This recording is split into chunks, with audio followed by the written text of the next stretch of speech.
Ammuma bararee dhufuu qalbiin koo na fiiti. Yaadannoo jaalalaa tan obsa na kuttee, garaan si yaadannaan onneen too nu buttee.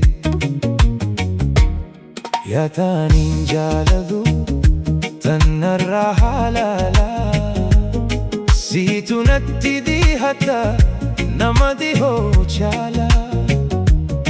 Qaamaan qofaa miti namni wal jaalatu,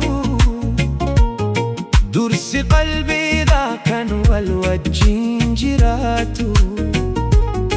Wantaruu fageenyi karaanis fagaatu.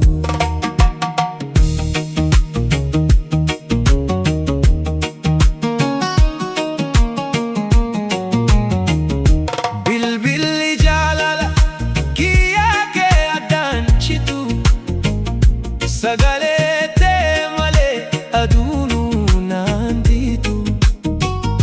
Diitus ciisee rafee lafti naaf hin bariitu.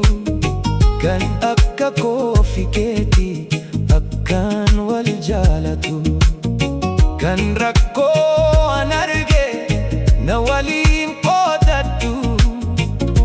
Tuulaadha namni rakkoo koo naaf hubatu. Hoggaan taa'ee yaadu waa'ee kiyyaa fi keetii, ammuma bararee dhufuu qalbiin koo na feeti. Yaadannoo jaalalaa tan obsa na kuttee, garaan si yaadannaan onneen too na buttee. Hubannoo jaalalaa taniin dur hin beekne, yaadannoo jireenyaa tan irraanfanne. Na keessatti uumte akka hin daganne, na qabdee na barsiiftee jiru. Namni ana keessa si balleessu hin jiru.